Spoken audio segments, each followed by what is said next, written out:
fellow 29ers. Are you guys ready to embark? As promised, Gigi is here to continue to refute Dr. G's previous analysis of Haitians reaping what they sow. I hope you are doing well.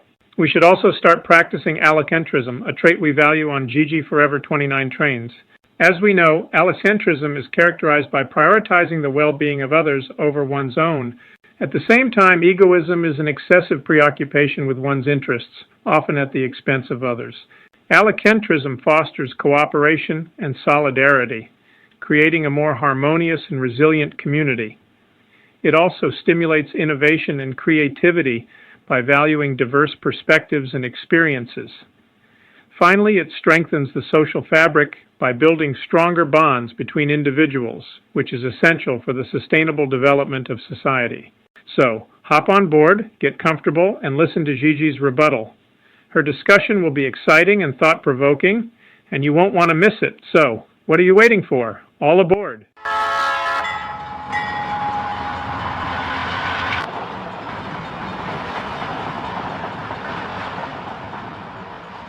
Hello, everyone. A big shout out to Mike for that fantastic introduction. Welcome to the Gigi Forever 29 journey, fellow 29ers. We're thrilled to have you join us, including our new friends from Haiti.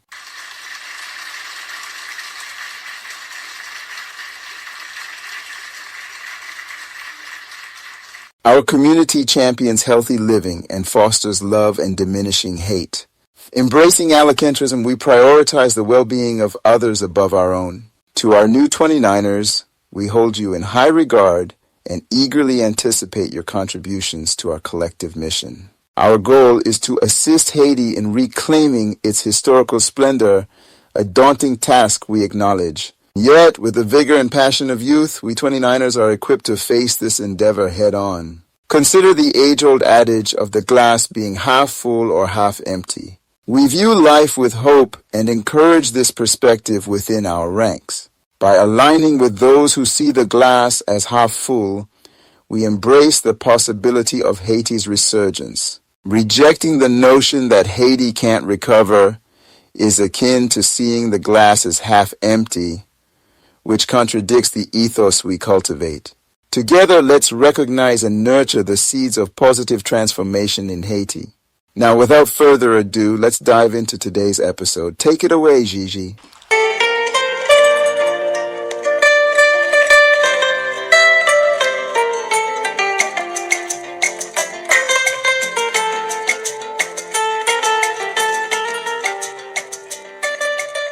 Hello everyone, that was a warm applause to our new 29ers.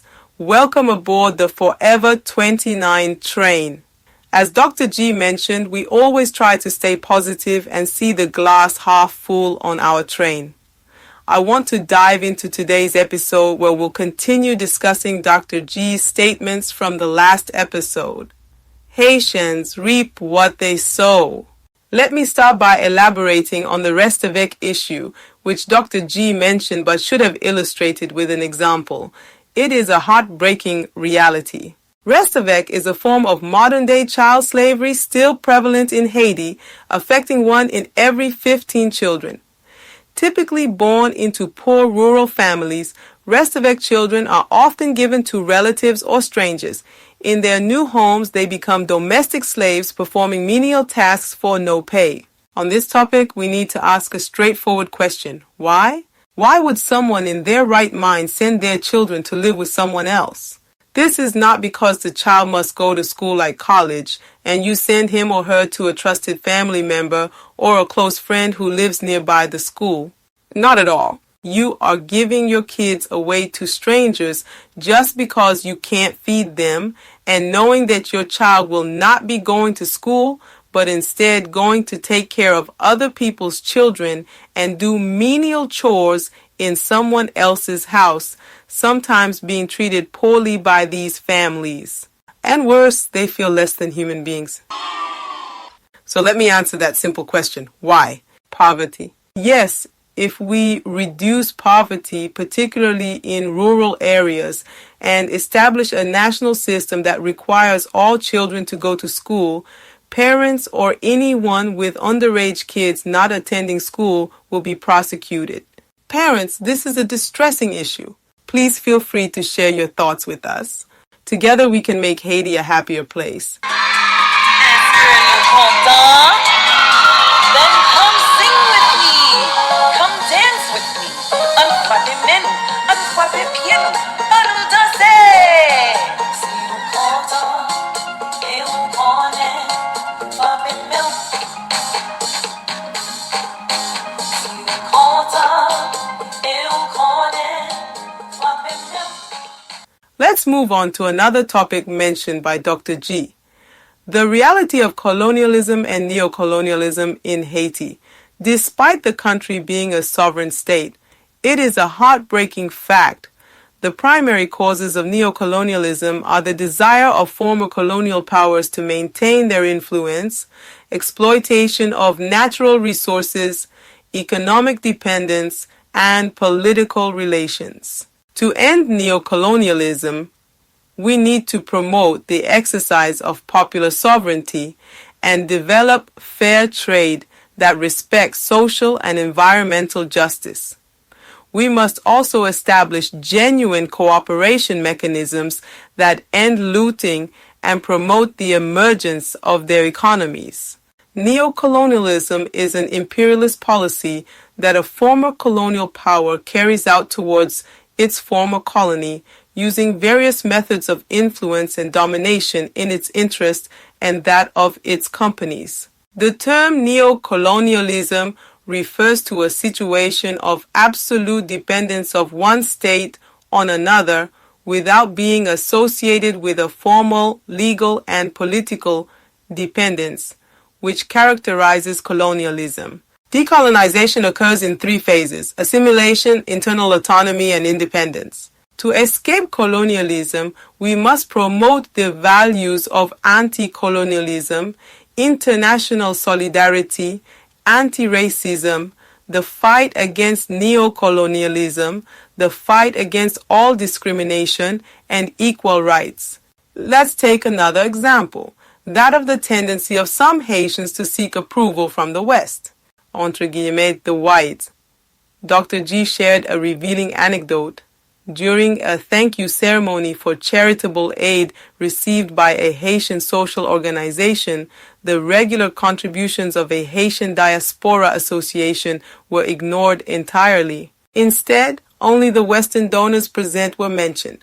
This incident highlights the importance of recognizing and valuing the support of one's community. It also reminds us of the importance of personal pride and self-confidence, qualities which, when cultivated, can lead to priceless rewards. It's essential to recognize and value the support of one's community, especially when it comes to aid.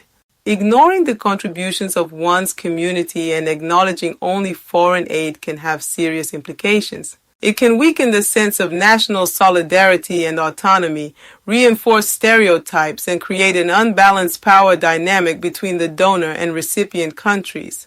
This approach can also negatively affect national pride and confidence by implying that only foreign aid is worthy of recognition. Promoting fair recognition of all contributors is crucial to building a solid and autonomous society. We should work together to create a more equitable world where everyone's contributions are acknowledged and valued.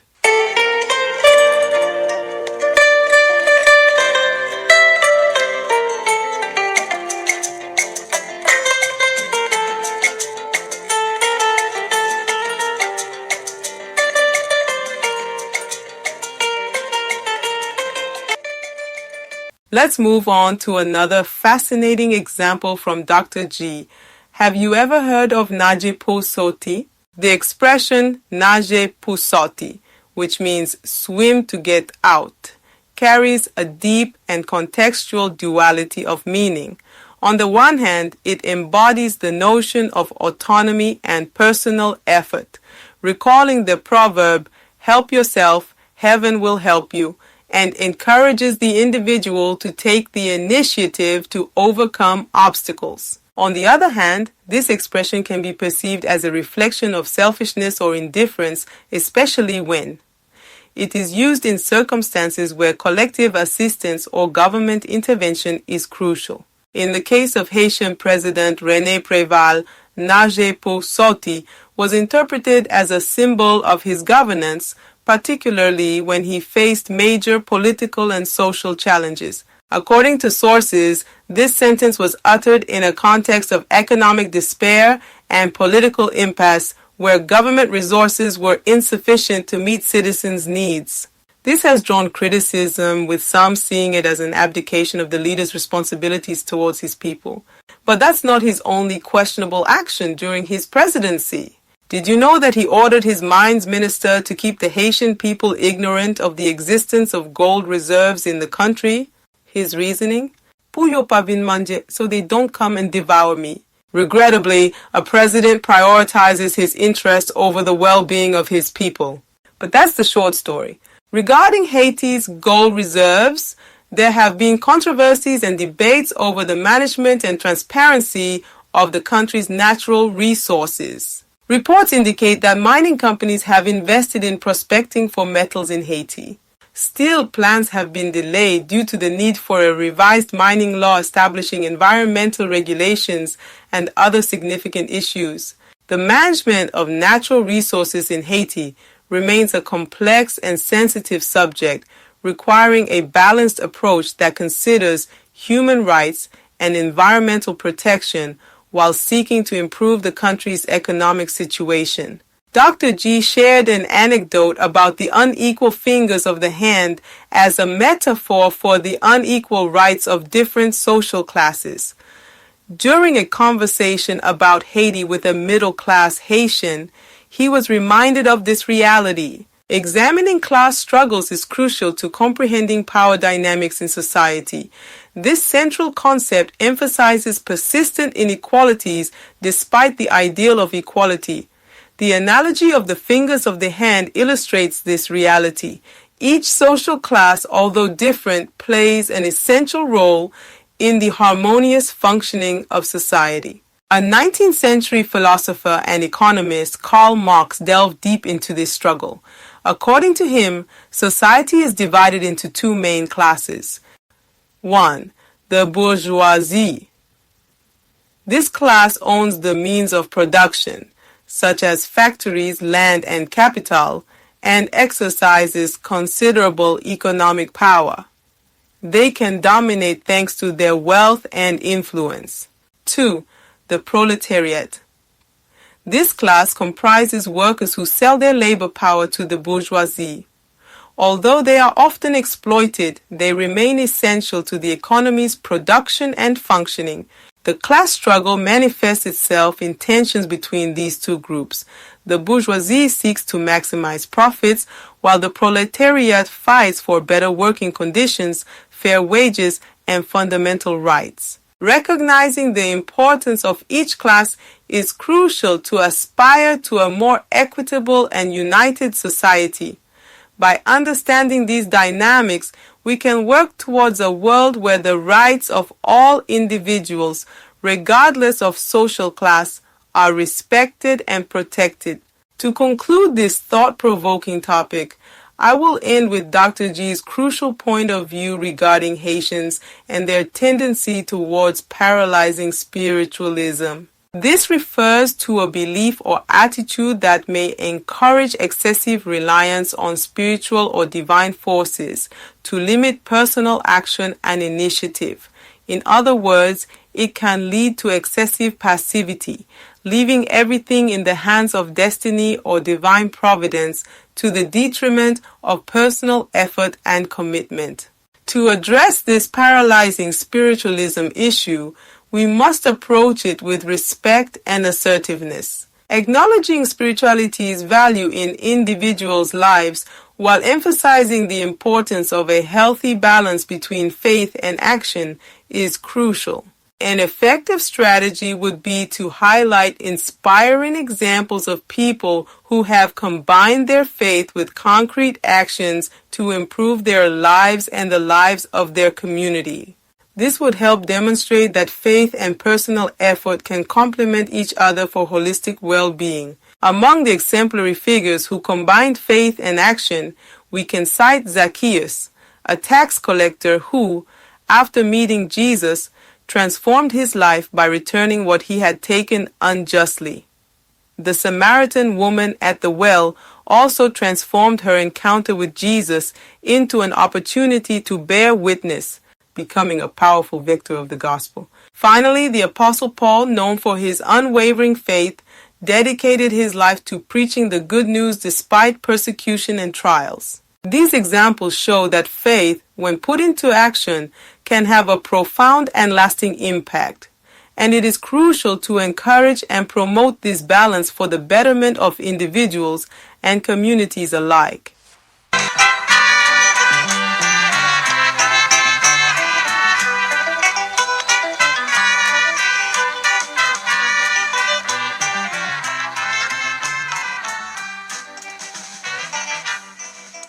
That concludes my opinion on Dr. G's arguments on Haitians reap what they sow.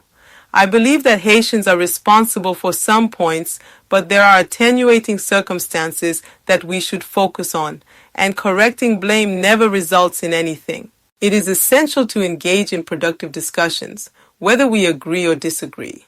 Thank you all for listening. Dr. G, would you like to add anything? We have reached the end of our particular topic. Haitians reap what they sow. Some of your arguments, Gigi, are correct.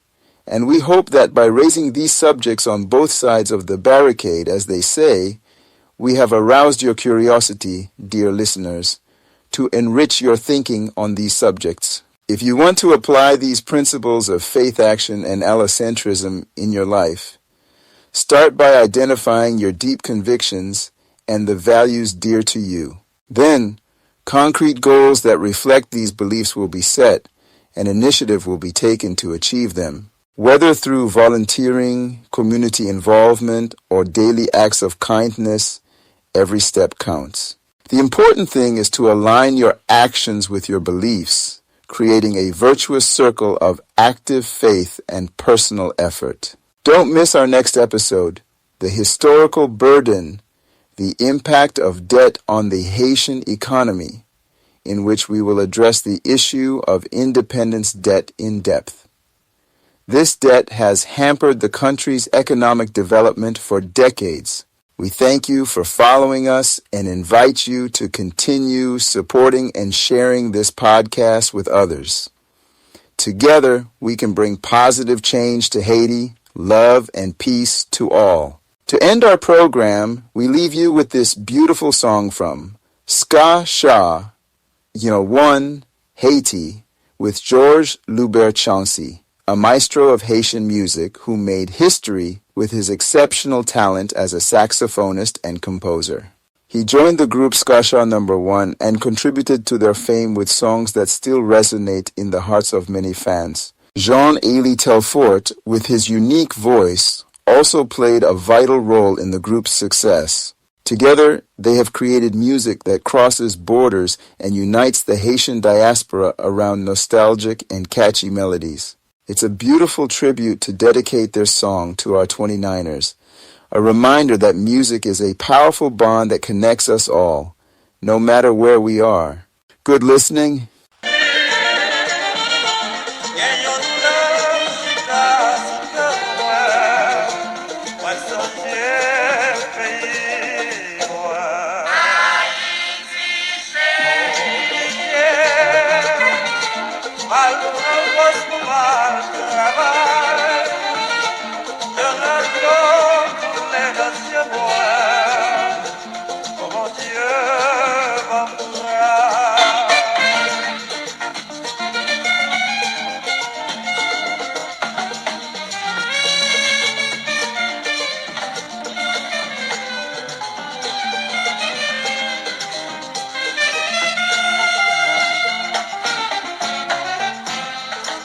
Mateo